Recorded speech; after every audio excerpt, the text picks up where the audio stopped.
webcast for today, Understanding Growing Cybersecurity Threats for Natural Gas Providers, co-hosted by ISA and Honeywell. Thank you for joining us. My name is Mike, and I'll be the operator for our presentation today.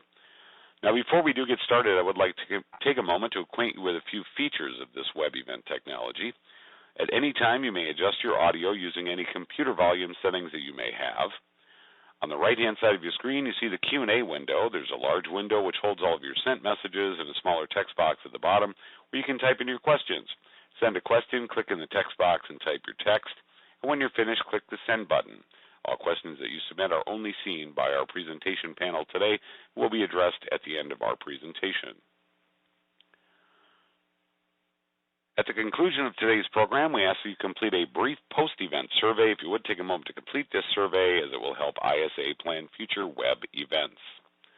And with that, it's my pleasure to introduce our speakers for today, including Pierre Dufour, Global Product Marketing Manager with Honeywell Process Solutions, has been with Honeywell for over 20 years, holds an engineering degree in electronics and an MBA, has worked in multiple departments, including technology, product specialist, marketing manager, and located at the Honeywell Mercury Instrument site, in Cincinnati, Ohio.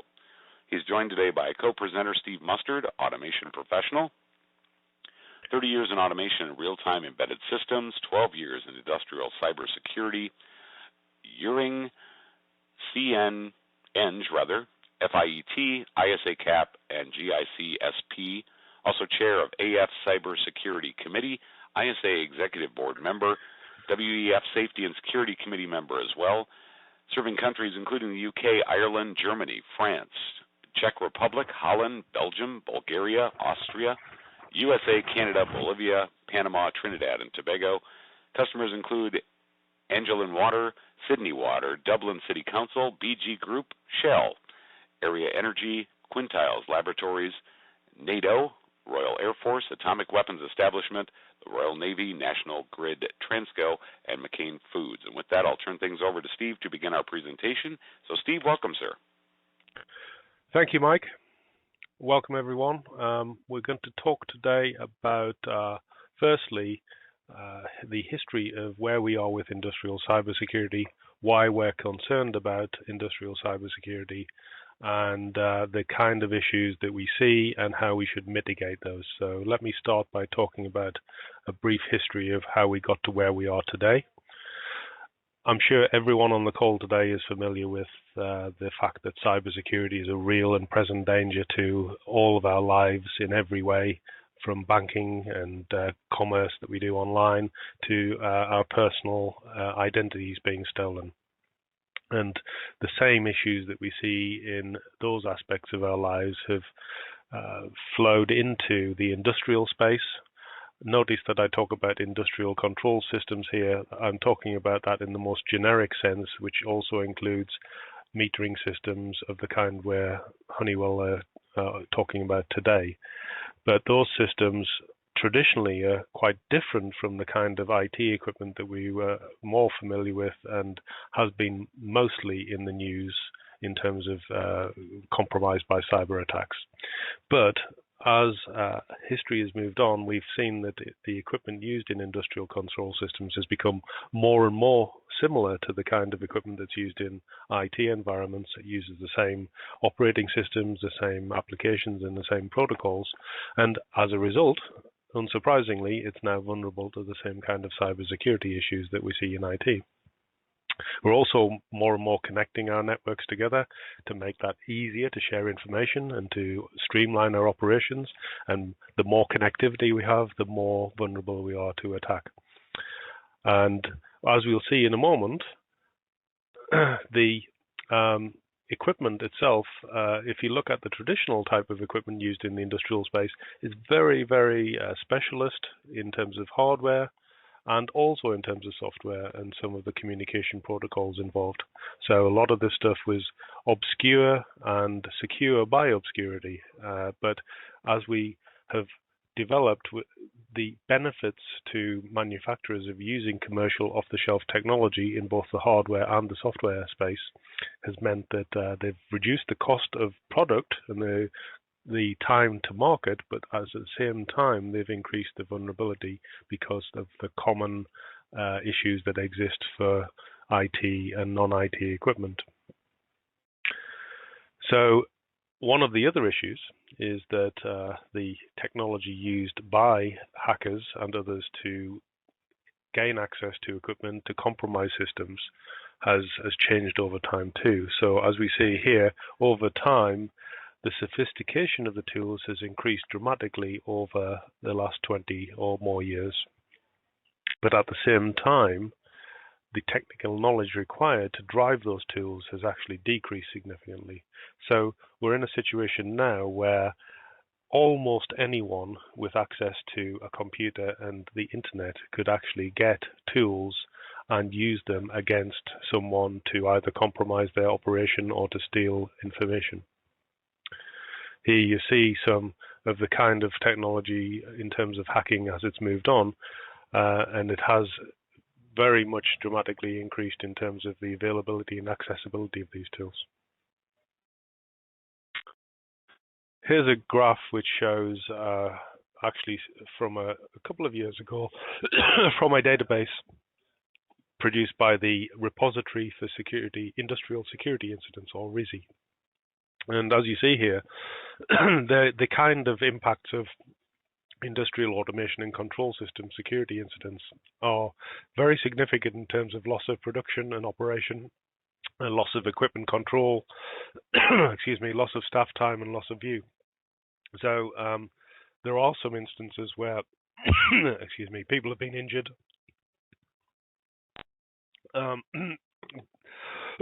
Excuse me, but it's not as common, but we are very concerned about impact of production and operation. Excuse me. And here are some examples of real incidents that have occurred in the past 20 or so years. And I've categorized these into, excuse me, 4 groups. The first group is disgruntled contractors or employees. So there's a couple of good examples here. One is quite an old one now that happened in Australia back in 2000.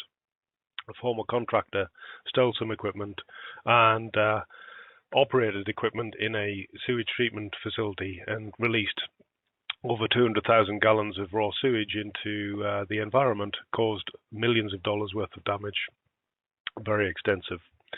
And a more recent example of that, less damaging to the environment, but just as concerning from an operational point of view, a former employee of a metering radio system provider used his knowledge of the usernames and passwords for the systems to log in and change operating frequencies for the radios and to change passwords so people couldn't get back in to fix them over a period of time. He was caught because he wasn't a professional hacker. He was just a disgruntled employee, so he didn't cover his tracks very well. But it shows the very, very real risks that we have from the accessibility of this equipment if it's not well protected.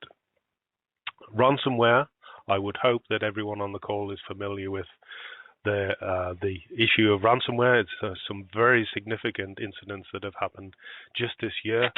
Back in May, there was an incident called WannaCry that affected over 250,000 computers worldwide. And a follow-up event just a month or so later called NotPetya affected lots of major organizations, including the National Health Service in the UK, Maersk Shipping, Telefonica, Merck Pharmaceuticals in the US.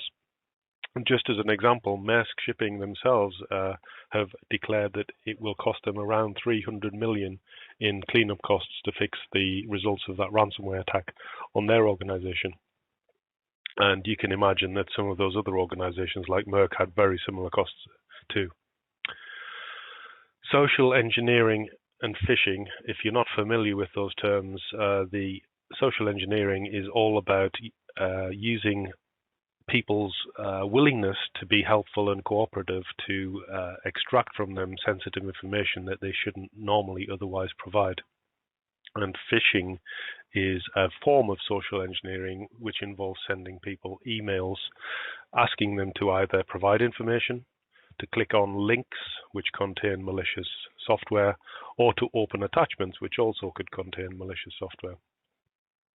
There's a couple of really interesting cases in the industrial space which relate to this. So in Germany in 2014, a steel mill had a massive damage to their blast furnace as a result of a social engineering attack, a phishing email which was received in the enterprise network of the organization.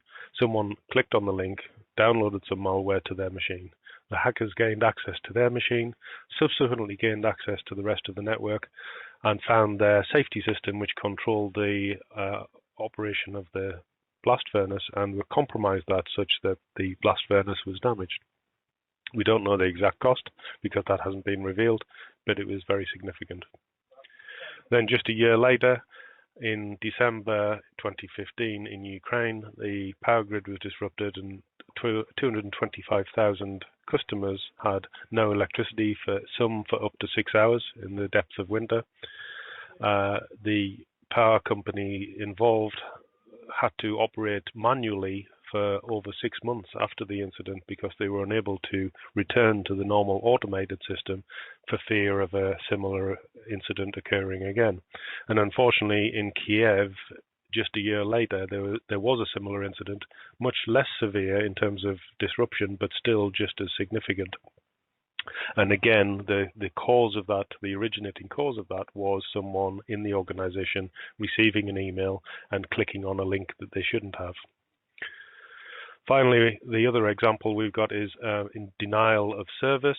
So what we mean by that is that in some cases, hackers can use their knowledge of equipment to create huge disruption on a network and make it so that equipment is unable to perform its normal function. And in particular, this is a big concern because of the widespread use of Internet of Things devices. So those category of devices is those kind of new technology where we're connecting everything to the internet so that we can have access to everything anywhere.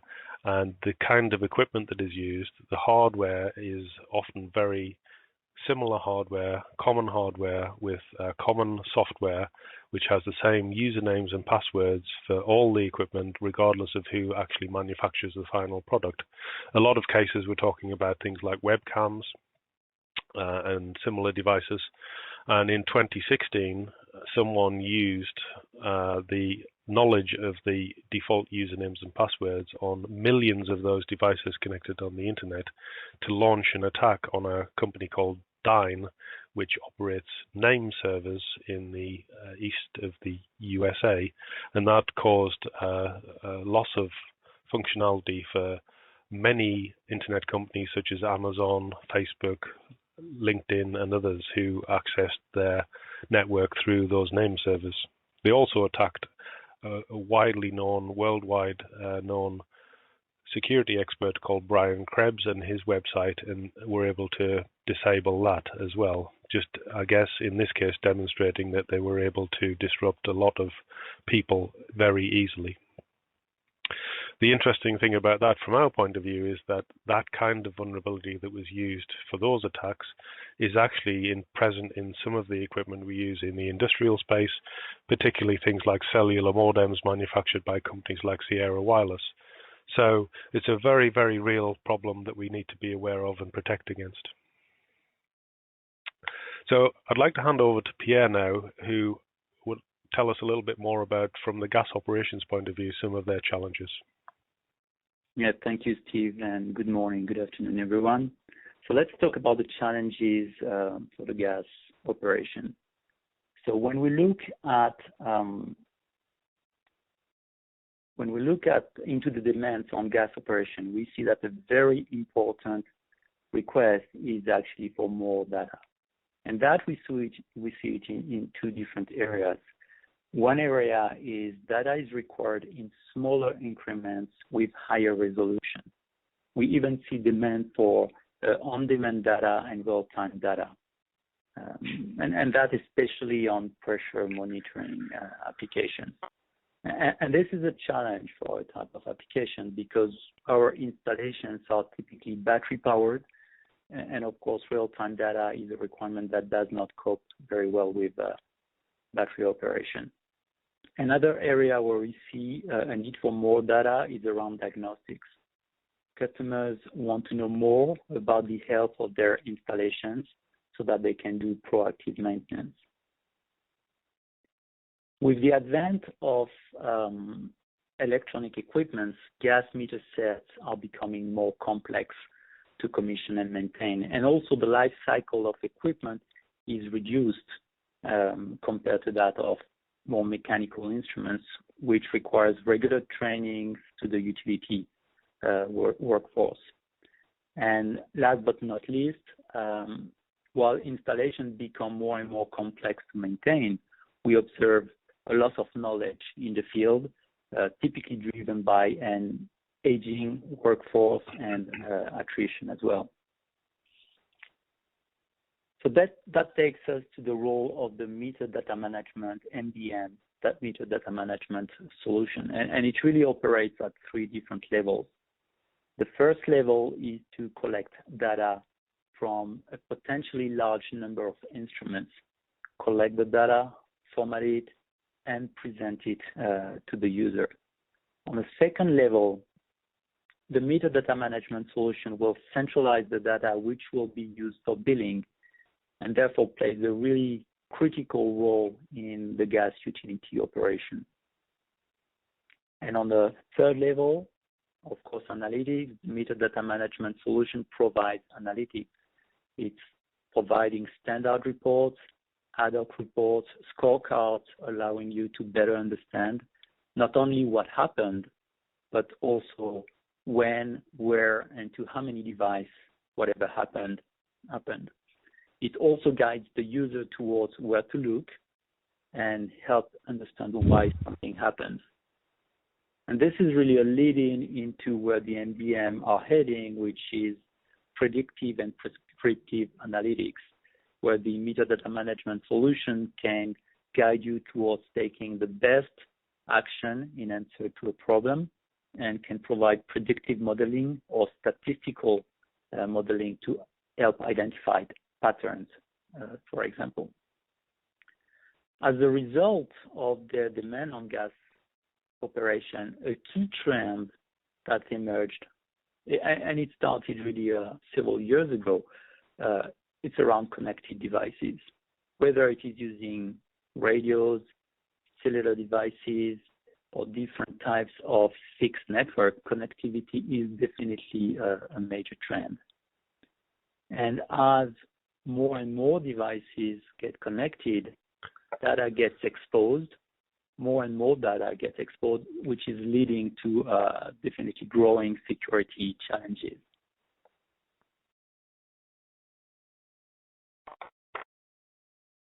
Okay, let's talk about some of the key threats that the natural gas providers are facing, and they're listed below.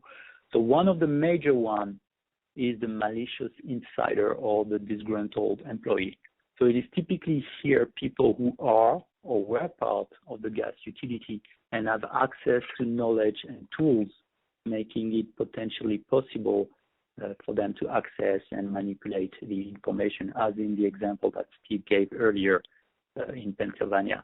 And in a later slide, we will see how we can protect against that type of threat.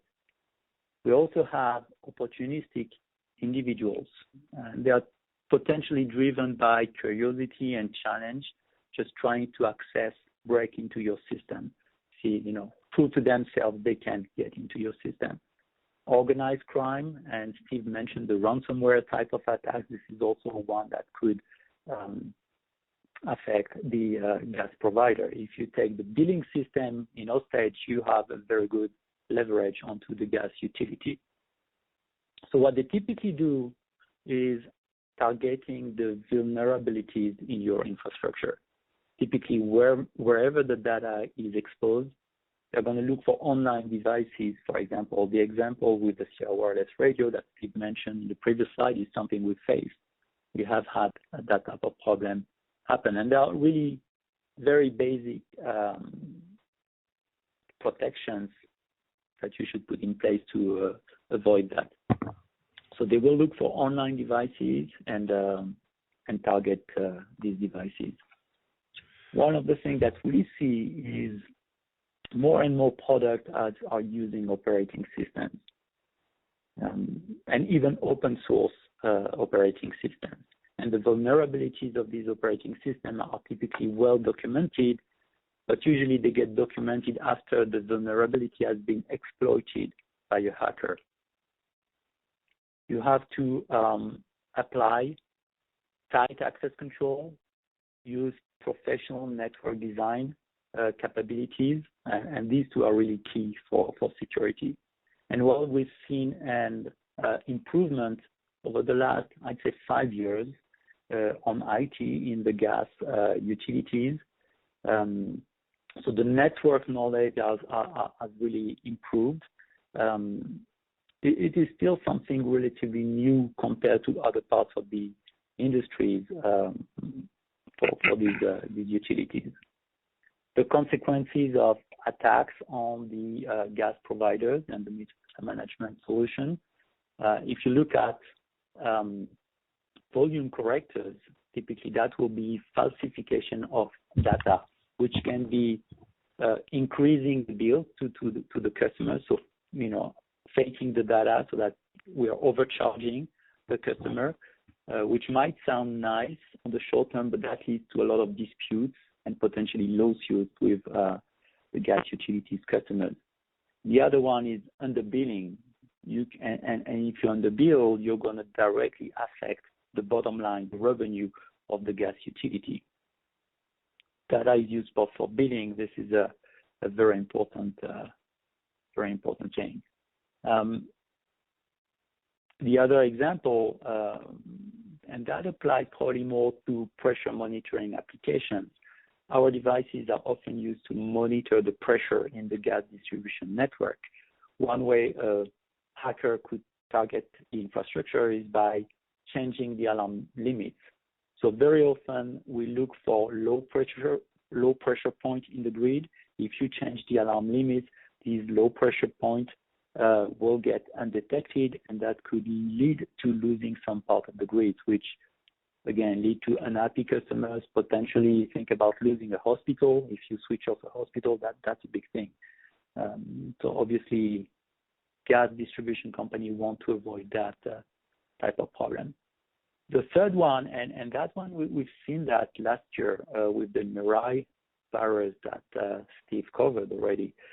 Use the infrastructure, use your devices to launch distributed denial of service attacks on other targets. So they're going to leverage your installation, leverage the thousands of radios, for example, that you have installed, and use them to target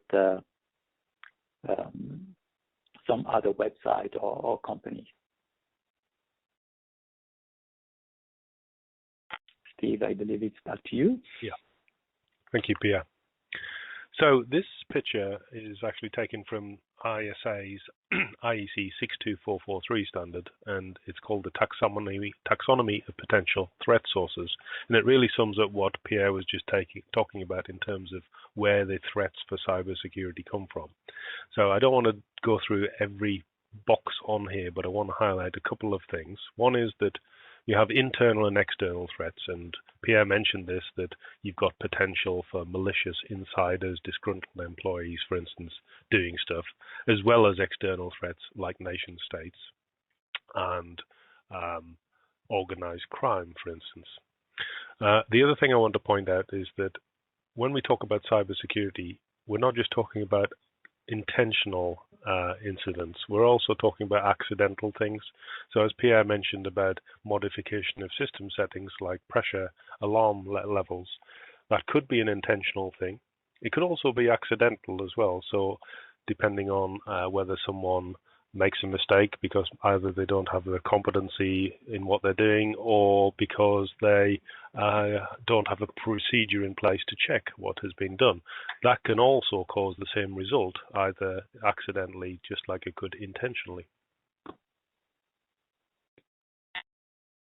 This list also similarly comes from ISA's 62443 standard, and it's a useful list of potential risks to industrial equipment. So Pierre covered a lot of these already, and I just want to capture a few and emphasize them again. The top one, unauthorized access, theft, or misuse of confidential information, especially with billing-related systems. This is obviously a very serious concern that we have, and we need to protect the information that we have in the system to avoid it being stolen or misused or compromised. Loss of system availability, very important, of course, because as we implement these electronic systems to manage our operations, we become more and more dependent on their availability. And when they're not present, that can often lead to many, many problems. Pierre mentioned some of the examples of, for instance, hospitals being unable to operate because of inability to get their fuel supply. So the loss of system availability doesn't just impact the organization, but it can actually have a downstream impact on the people who depend on the service as well.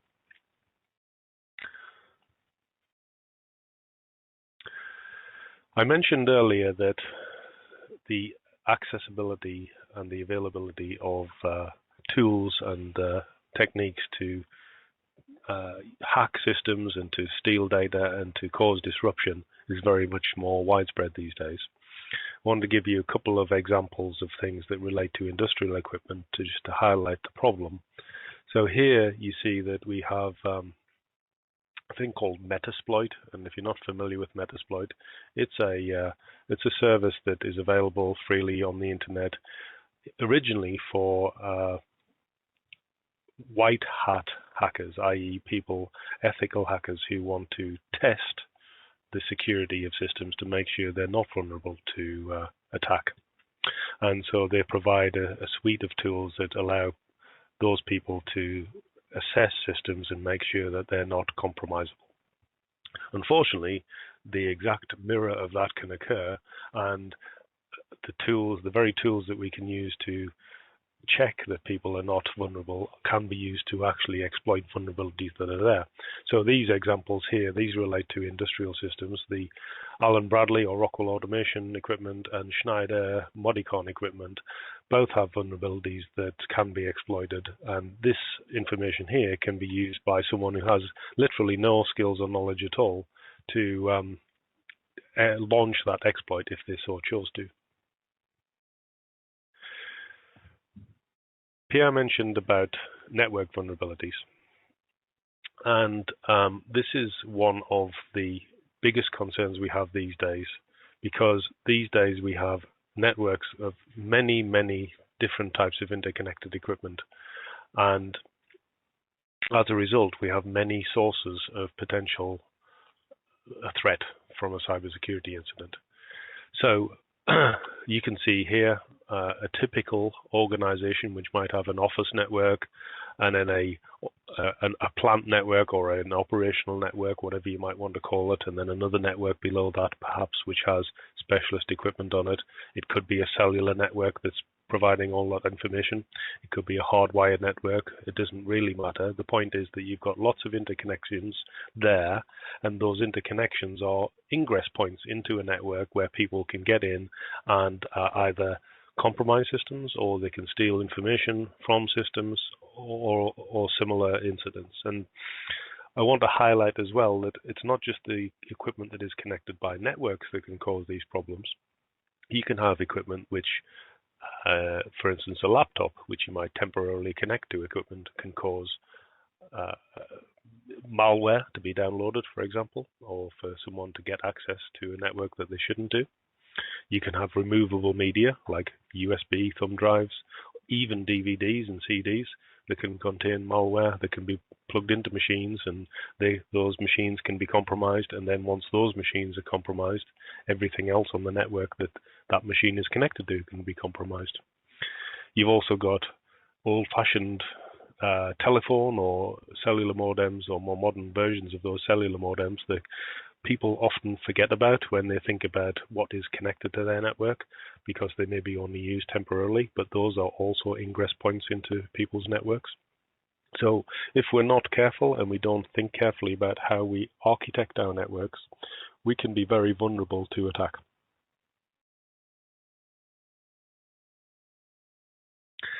Another area that we're going to talk a lot more about is password management. And I'm sure most people are familiar with some of the issues that is highlighted in this slide. In fact, some of you may even recognize some of these passwords as the ones you've used before in the past. I hope you don't, because I hope we've learned from some real incidents that have happened that these are not very good passwords to use. One of the reasons why weak passwords, as they're called, very bad choices, is that they're very easy to guess. They're either very easy to guess manually by people, or they're very easy to guess using hacker tools which can run through lists of well-known passwords and very quickly guess a password for a user. So as the table there shows, the numbers tell you the problem you have. If you use all lowercase characters, a program that is used to what's called brute force hack an account, i.e. repeatedly use different passwords until the correct one is found, can take only 1 or 2 minutes to guess the correct password. If you use a combination of upper and lowercase characters, that increases to about 6 days, and so on until you use what we've called there a strong password. And what we mean by that is a combination of upper and lowercase characters, use of numbers and letters, and also the use of symbols. And if you use all of those combinations, the same program that guessed a simple password in 1 to 2 minutes can take up to 2 years to guess it. And of course, at that point, no one is going to bother trying to hack into a system if it's going to take that long to do it. They're going to move on to another system, which is much less secure. So I mentioned earlier the term social engineering, and I wanted to just highlight a few key statistics and really show you the scale of the problem that we have here in security. So the problem is that people are very, very willing to receive emails and to act on them with very little independent verification of them.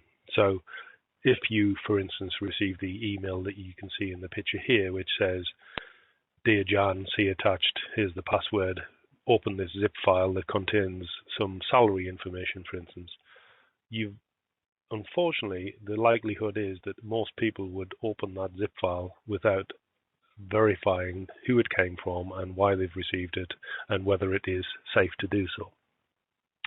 The other thing I wanted to mention is that you can see the statistics here. 90% of survey respondents gave their password away to the interviewer in exchange for a free pen. Just shows how prepared people are to provide their sensitive information to other people. And you may or may not know that the email that you receive, you may be frustrated when you receive what you think is spam email, but 90% of email that is generated is spam in the first instance, and a lot of that never even reaches your inbox. So systems do a very good job of filtering a lot of that out already, but people still receive, unfortunately, some real virus-related and malware-related emails. And awareness for people is very important, because if they do the wrong thing and click on the wrong link or download the wrong attachment, they can compromise your entire system, as we saw earlier with the examples I gave. Ransomware, I mentioned this already, and Pierre mentioned this, that this is a real huge issue in the entire world, whether it be industrial or financial or commercial. The ransomware business is a multi-billion-dollar industry now.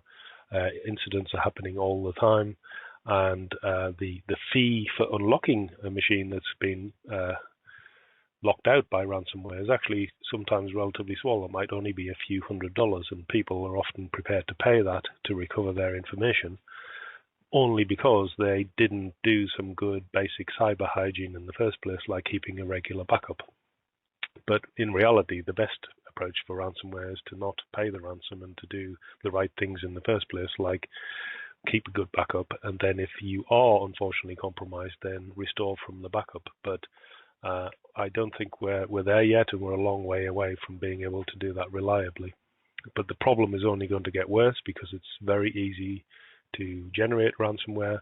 You don't even have to have the tools yourself to do it. You can actually pay for a service which can generate the ransomware for you and collect the ransoms and deposit them in an account that you have, and then you pay a fee to a ransomware service provider for that service. So you don't even have to know anything about the methodology and how to deploy it. One of the other things that Pierre talked about when he said about the challenges or the challenges for gas operations, he talked about granularity of data and real-time data and connected devices. And one of the things that's been supporting that is improvements in technology, so especially battery technology and especially low power operation in electronics. So the combination of both of those has led to the ability of devices to be on almost always. In traditionally, those devices might actually only be on for very short periods of time to transmit their data and then go into kind of a sleep mode where they're not really doing anything and they're using as little power as possible. But because of improvements in battery technology and because of reduction in current consumption, it's now possible to have these devices almost always on. That's great from a point of view of collecting data and having access to real-time information. Unfortunately, it's a very bad thing from a cybersecurity point of view because the more available the equipment is, the more vulnerable it is to an attack. So what do we do about all of this? Obviously, we can't stop doing what we're doing just because there's a risk of cybersecurity incident.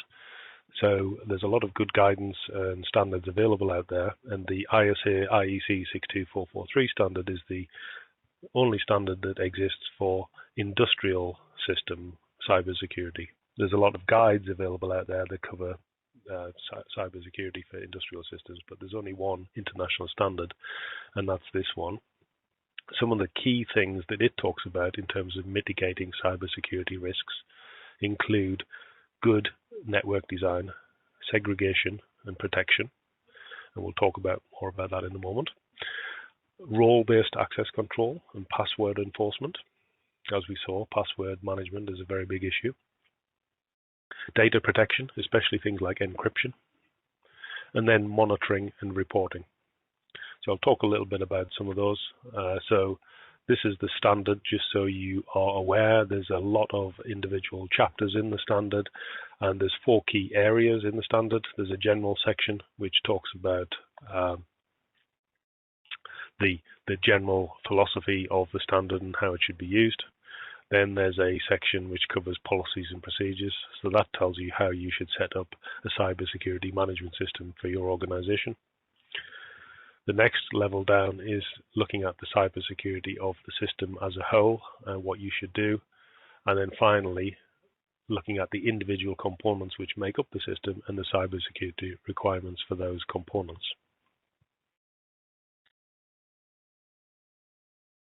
So one of the key things that the standard talks about, and this is referenced in many other guides and standards, is the concept of defense in depth. If you've ever been involved with the military, you'll be familiar with the concept of defense in depth because it's quite a common military term. It goes way back to the design of castles and such like, where you have a combination of moats and walls and other protections, all different types of protections, and the idea being that you slow down as much as possible people who are trying to attack you by using different levels of protection. And we're trying to do the same thing with cybersecurity. There's no one silver bullet that's going to protect us from a cybersecurity incident. We have to use a range of protections of different types in order for it to be effective. So in the center there, you've got your system, and then as you go around, you've got different layers which all have to be in place in order to reduce the likelihood of something getting in from here into the system. So some of the key things we talk about are physical security, like locking things away, keeping people who shouldn't be in contact with equipment away from it, having the right policies and procedures in place to operate your systems. As we saw earlier, having a good network design, which is secure. And then the equipment that's on there, making sure it's got antivirus installed, making sure we patch it with the latest updates, making sure that it's hardened, i.e. the things that you don't need on that equipment are not installed so that they're less vulnerable, maybe locking stuff down like USB ports so that people can't access them and so on. And then, after having protected our equipment as much as possible, looking out for intrusions and preventing them as much as possible, and then even if they do occur, having some kind of incident response plan in place so that we can actually respond effectively to the event. For instance, if we get ransomware, what are we going to do about it? So this picture here is taken from the 62443 standard, and this is an example for a SCADA system, but it's equally applicable to a metering system or other. You've got a network of components providing different functionality, and they're all interconnected in different ways. The WAN could be a fiber network, it could be a cellular network or whatever. We could have UHF radio, or we could have microwave and such like. But the key thing we want to do is use a concept called zones and conduits to identify the areas of the network, break them down into categories. Like here, we've broken our network down into an enterprise zone, which is equipment that's basically used for the business network. Then we've got a zone, which is our control center, our primary control center in this case. Then we've got another zone, which is our backup control center. And then we've got zones for individual site equipment. And we connect all these zones using a thing called a conduit. So the red lines on here are what we call conduits. So they are the connections between the zones. And it's really important from a security point of view to identify all of these conduits, because this is the ingress points into your network. And if you don't identify all of them, then there may be a conduit that you haven't identified, which could be the ingress point that an attacker could use. One of the things that the standard has led to is a third-party certification scheme for different levels of the standard. So if you recall earlier, I mentioned there were 3 levels. There was a policy and procedure level, a system level, and a device level. We can actually seek independent certification to the standard for those levels. So there's what's called a Security Development Lifecycle Assessment certification. So a vendor like Honeywell, for instance, can have SDLA certification, and that means that they are following the recommended processes that the standard identifies to have a good cybersecurity implementation. And then you have system security assurance and also embedded device security assurance. So you can have your system assured that it meets the requirements in the standard, and you can also assure the individual devices that they meet the standard as well. So this would be very important as we go forward, as IoT becomes more and more common and there's more and more devices out there.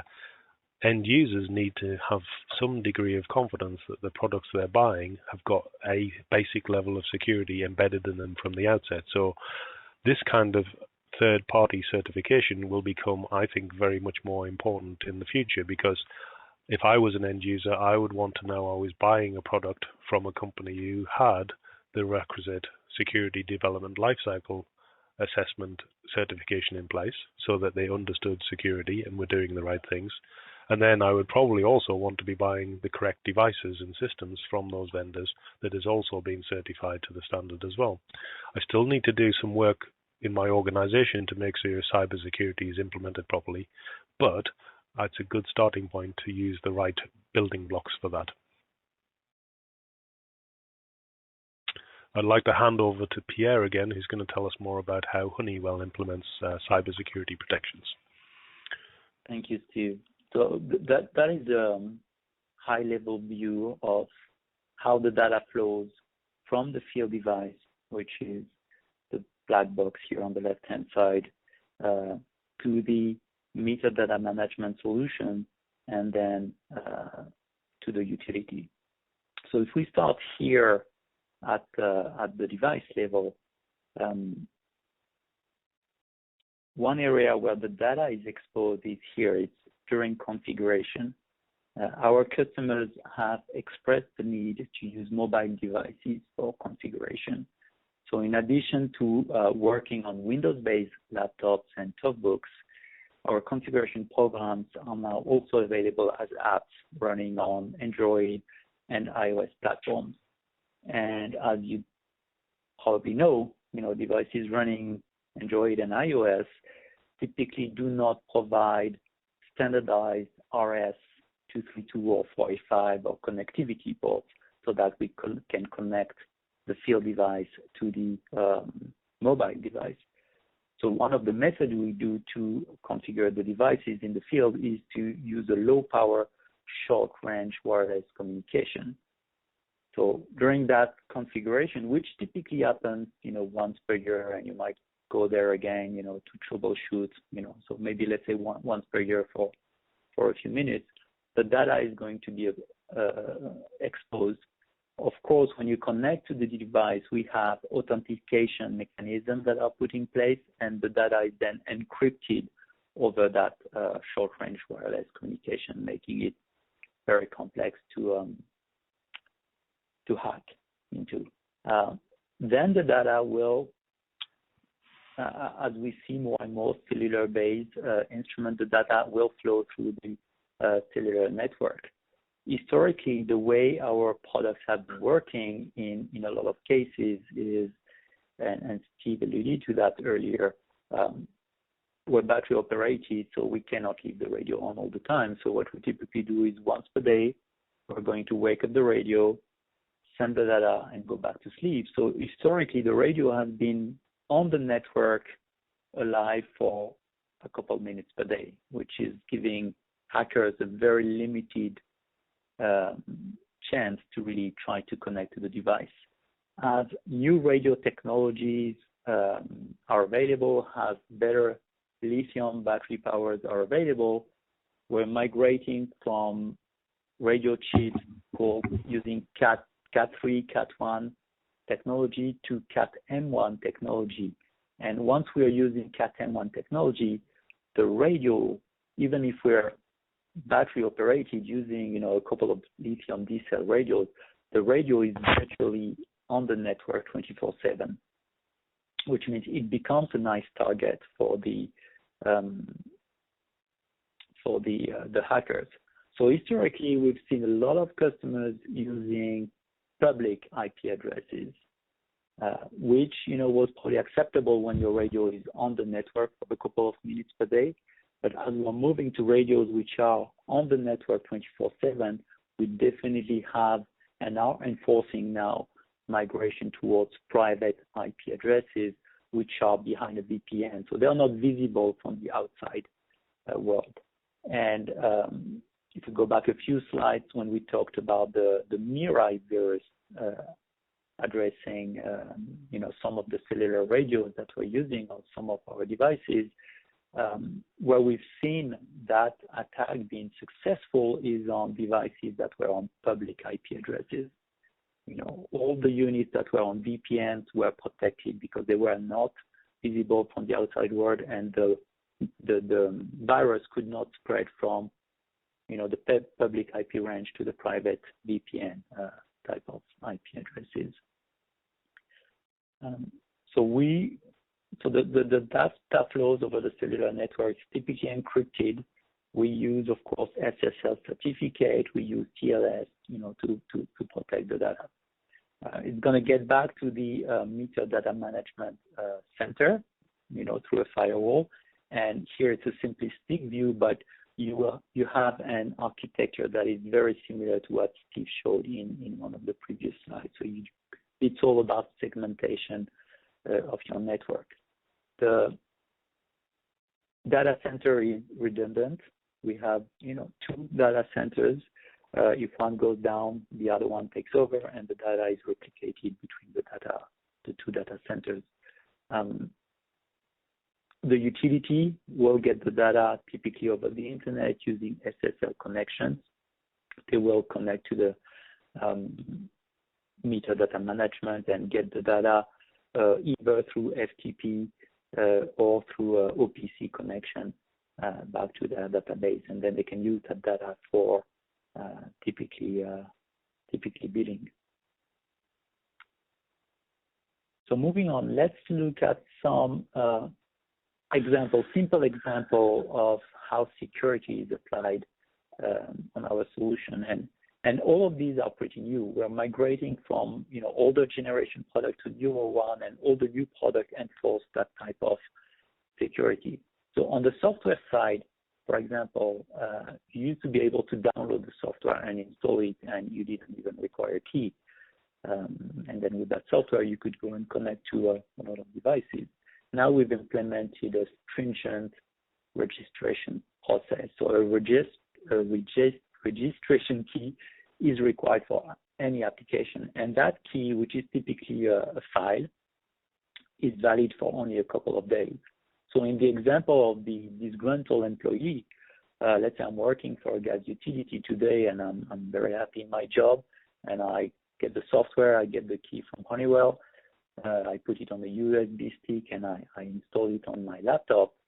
But let's say 1 year later, I get fired and I'm upset, and I still have lost access to the laptop that I was using for my job, but I still have that USB key with the software and the registration key. So I can still install the software, but the registration key, which was valid for a couple of days, has expired. So I cannot install the software on a new laptop. We also have implemented role-based access.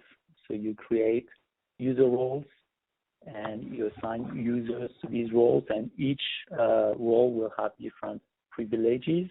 And back to one of the things that Steve said, that's to avoid mistakes, not intentional, that some operators can do. So for example, you might not be willing to allow people to upgrade the firmware on your instrument, because this is something you want to reserve for a higher type of skills for the users. Another thing that is really not popular is we've implemented strong password requirements. So when people log onto the tools that we provide, they need to use strong passwords. So they need to have a password with capital letters, small letters, number, and symbols as well. A very large number of customers got back to us asking us, hey, how do I get rid of that password? And no, there is no backdoor. You have to enter the password. You have then a login, a username, and a password that identifies you, and whatever changes you're going to do are going to be able, you're able to track them down to that username and password. Another thing that we're doing, which seems common sense, but we've seen, that mistake being done in the past, is the password that you're using is encrypted in the database. Sometimes some people will create strong passwords, and the password will be clearly listed in the database. Here it's encrypted, so you cannot, just by browsing the folders and digging into the data, you can figure out what the password is being used. Another way we protect the unit is because we use proprietary unpublished protocol. It's called the MI protocol. You can Google it. You will not find any details on that protocol. So the first step is to get access to the devices. Then you need to understand what's going on, and that's where everything is coded using that protocol. Moving on to some other example how the security is applied. So we authenticate and authorize at the device level. So when you log onto a device, each device contains something that we call a user table.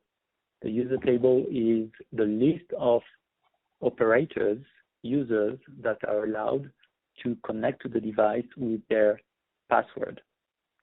So if the operator leaves the company, we can revoke his credentials on the unit. So let's take that example with that operator, which we call operator number 3. is listed in the database here, in the master database. If the operator number 3 is let go, we can, in the master database, remove his access.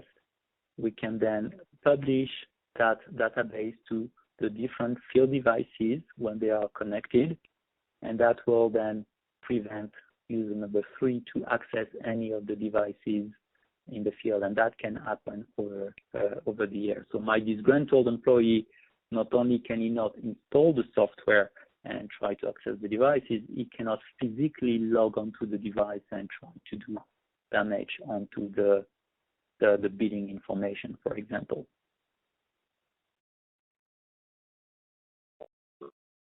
We've implemented, and that's tied to being able to understand what happened. So it's tied to more like investigation techniques when something happens. Every change that is done to a device, or that is done either directly physically on the device or through the software, is logged in an event log and in the audit log of either the field device or the software.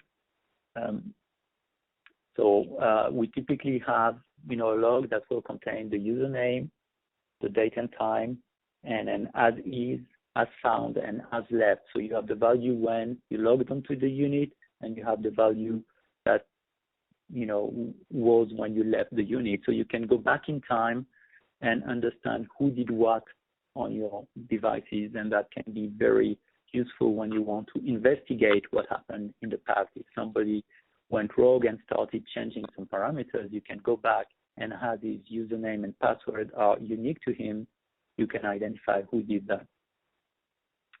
Another thing that is new on the devices is typically prevention against brute force attack. And again, Steve mentioned that earlier. Now what we've implemented is an exponential lockout upon login failure on the device. So similar to what you see on your smartphone when you're not sure what your password is, you try one, try another one, but after a few times you're going to be locked out for 10 minutes. Then you're going to be allowed to try a few more times and locked out again for maybe 20 minutes. So the more you try, the longer it will take to get back to the unit, which is making it, virtually impossible, or it would take years and years of attempt to be able to figure out what the username and password are on that device.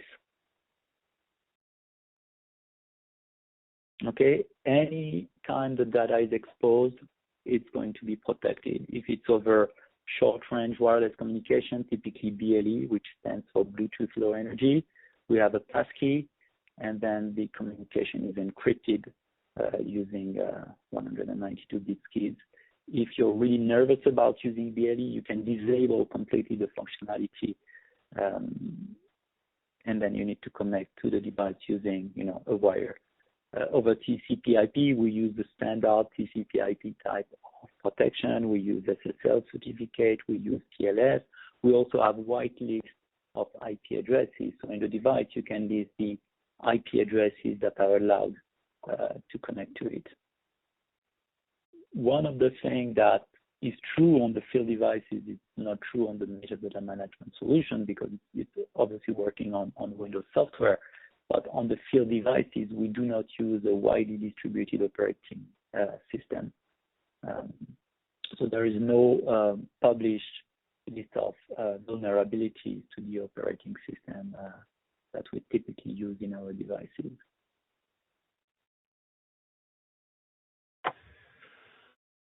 Steve, do you want to cover this one? Yes. So thank you, Pierre. So I mentioned earlier that there is a thing called ISASecure, which is an independent third-party assessment of a vendor, either their development lifecycle or their system or their embedded devices. And Honeywell does have ISASecure SDLA, Secure Development Lifecycle Assurance, Level 1, for their development process. So that's one of the things that I mentioned, which would be a great marker to look for in a vendor, that they've gone to the trouble of getting their development process aligned with a standard like IEC 62443 to make sure that they're demonstrating that they take security seriously and they're implementing things in a secure way with security by design. So that's a very important thing. As I say, it's developed based on the 62443 standard, but it's actually assessed independently by an independent test house. So it's a very good assurance of someone's credibility in that area.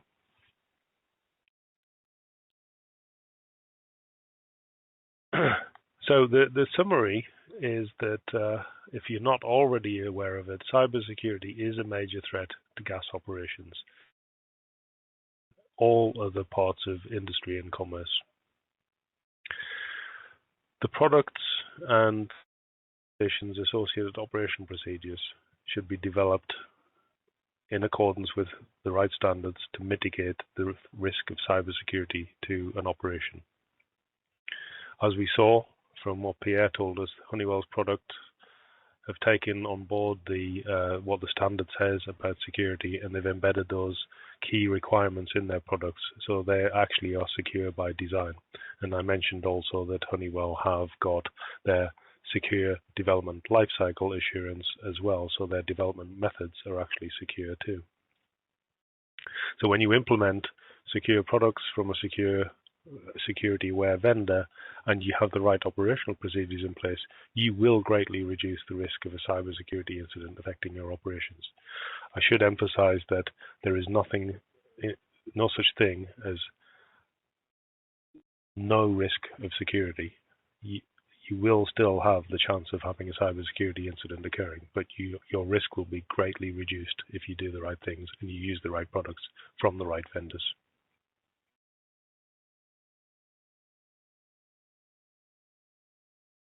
So thank you for listening, and I think if we've got any questions, hopefully Mike can see and we can answer your questions. All right, very well. And just a reminder that Q&A is located on the right-hand side of your screen. If you'd like to submit a question, type your question in the small text box at the bottom. And when you're finished, simply click on the send button. And so we'll go ahead and jump into a few questions that have been sent in. First one reads as follows: the focus on cybersecurity shouldn't be a restriction to operation, should it? I guess is the question.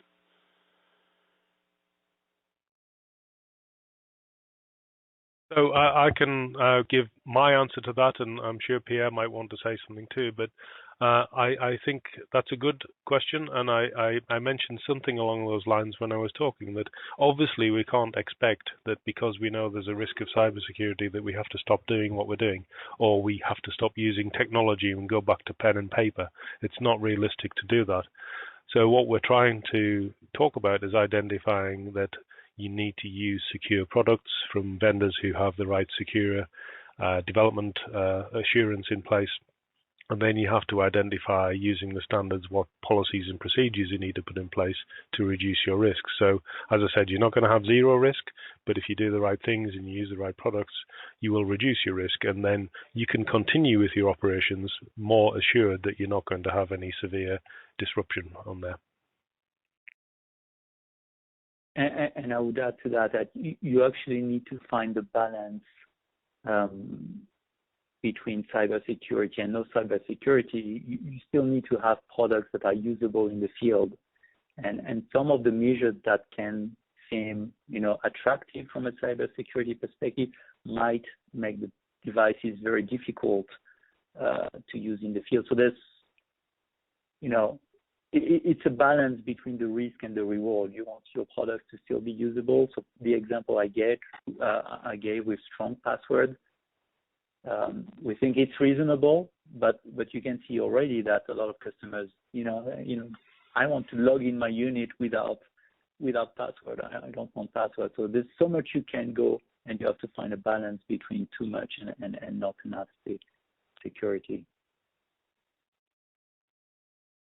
All right, very well, and thanks for the response to that. Moving forward, the next question is as follows: is serial RS cyber attack less or more likely to happen?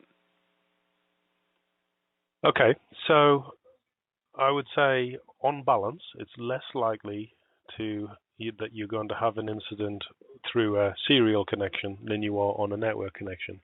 But I would also say that it's not impossible that if you have serial equipment that you could have an incident.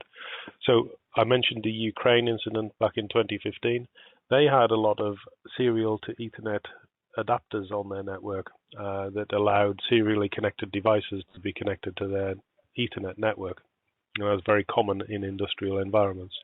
And the attackers, when they planned their attack and when they implemented their attack, they actually deliberately downloaded malware to or basically fake firmware to those adapters so that they would be unable to perform their normal function. And as a result, the operators were unable to access the equipment that was connected on the other side of there. There are also vulnerabilities in serial protocols and serial connections that can be used so that if you've got a serial connected device, as I say, which goes to an Ethernet network, that could be an ingress point to your network. So there's not zero risk, but it's a lot harder, and as a result, you're more likely to focus on the network-based attacks first and fix those. And then once you've fixed those, then you can move on to fixing the more infrequent problems that might occur. All right, very well. And I believe we can move on to our next question, and it reads as follows.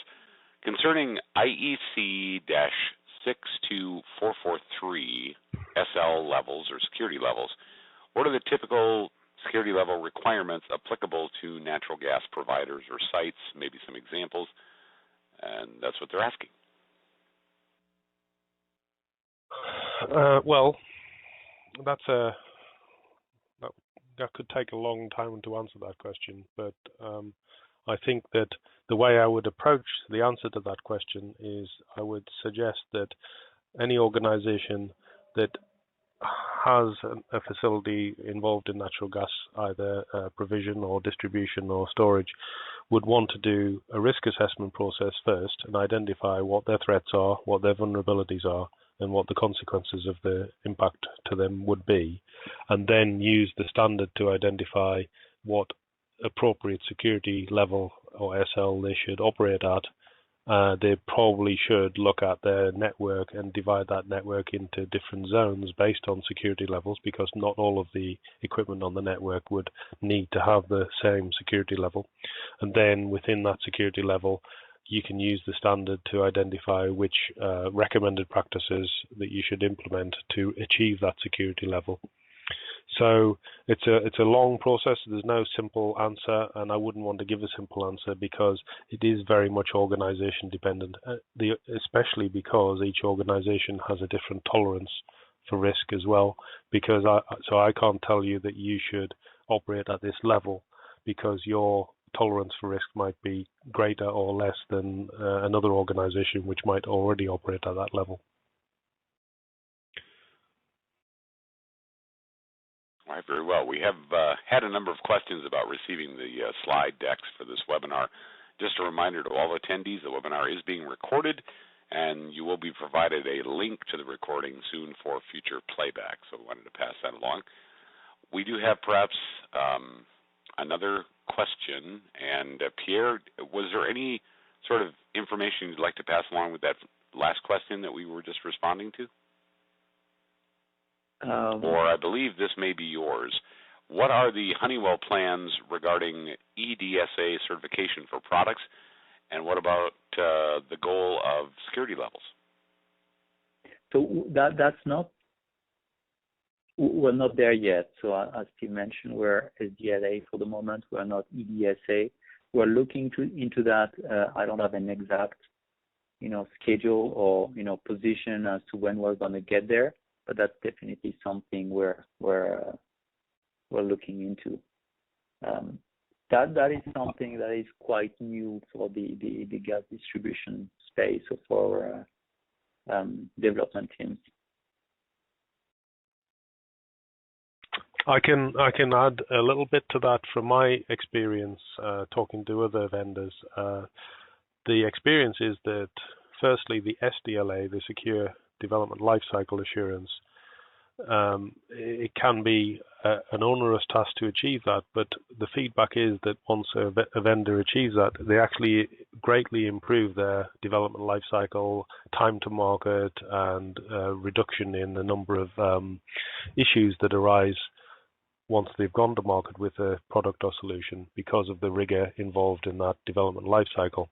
And I think that that kind of sense leads on to the products as well, because once a vendor accepts the benefits of the SDLA thing, I think they can see the benefits of having their products assured as well. So, as Pierre says, they don't know when it will be, but I'm confident that they will probably look to do that. And I think that the market will eventually demand that sort of thing. I don't think it's there yet. It may be years away before the market demands that, but I can see a moment in time when it's just natural and it's just a fundamental requirement that devices meet those requirements. All right, very well, and thanks to both of our speakers for some thoughtful answers to the questions. As we wait for just perhaps any other question, looks like a new one is just arriving, so I'll throw this one out for both of you. Can you explain further how using a proprietary protocol would help with security? I was under the impression that they are still able to be hacked. Maybe it would take longer, but wouldn't that create issues with communicating with systems using more up-to-date protocols? I think I can talk to that maybe, or start answering.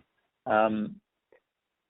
I believe it's helping in the sense that if you want to hack into our system using the microinstance protocol, that is a very, very targeted attack.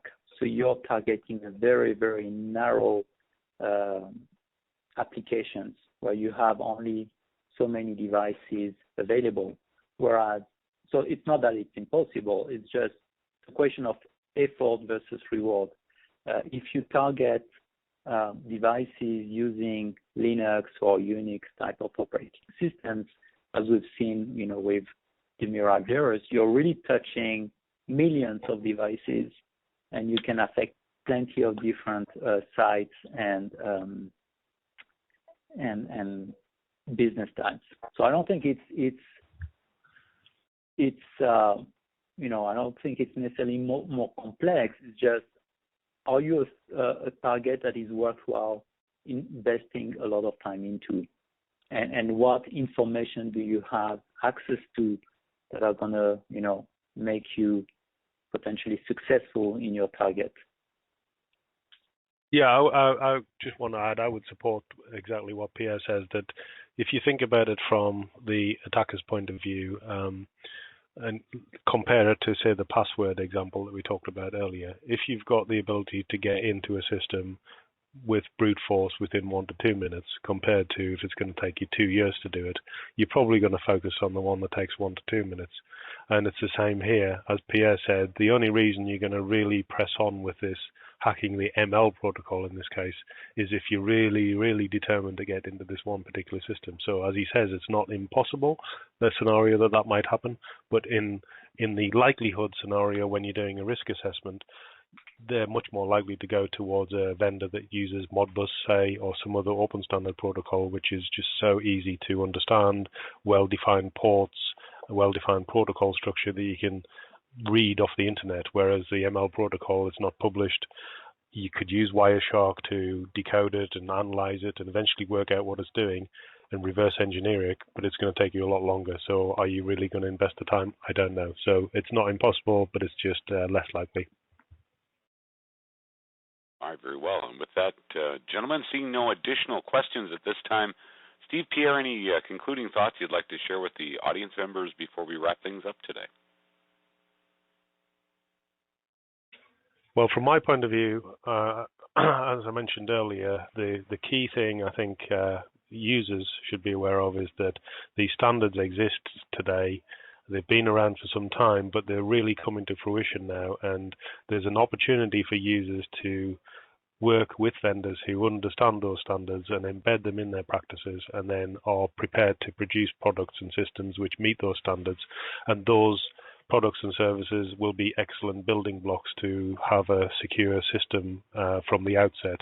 So I would encourage people to look at companies like Honeywell and work with them in favor of other companies who may not understand security as well, because it's a real risk and it's your risk as a user, and you have to do everything you can to mitigate those risks.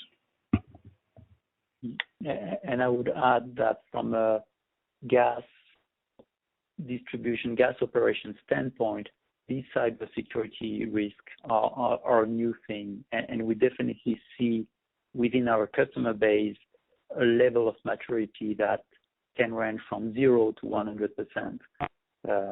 So partnering with the best or one of the best cybersecurity provider on the market, like Honeywell. Honeywell is providing systems that run refineries all over the world. Is quite important. All right, and with that, gentlemen, thanks so much for a terrific presentation today and your thoughtful responses to the answers as well to the questions that we've received.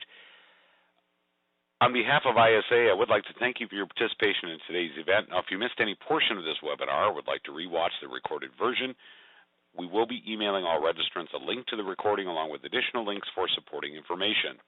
Post-event survey will appear requesting your feedback. If you would take a moment to complete this survey, as it will help ISA plan future web events.